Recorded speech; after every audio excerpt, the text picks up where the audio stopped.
Welcome to our channel. Today we how to activate Norton 360 web protection and safe browsing step by step clearly.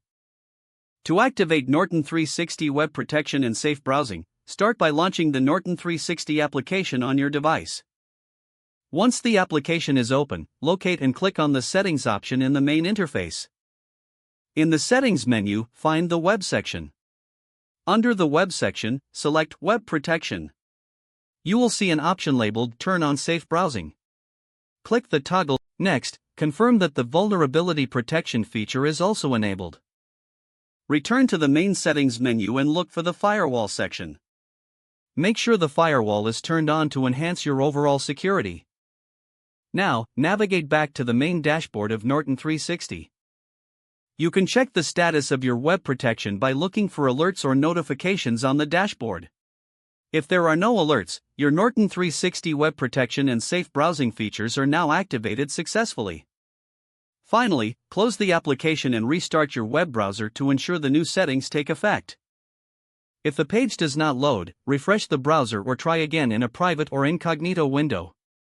Make sure you are using the correct email address, then retype it carefully to avoid small typos. If your password is not accepted, use the reset option and create a new strong password you can remember.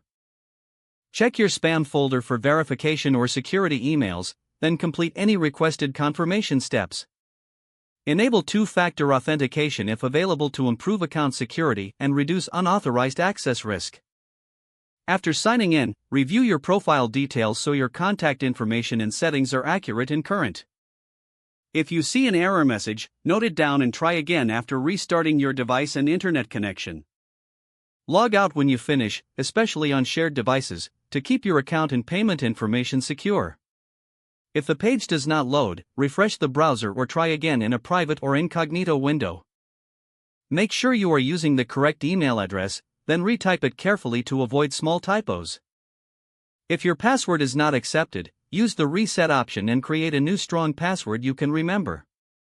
Check your spam folder for verification or security emails, then complete any requested confirmation steps. Enable two-factor authentication if available to improve account security and reduce unauthorized access risk.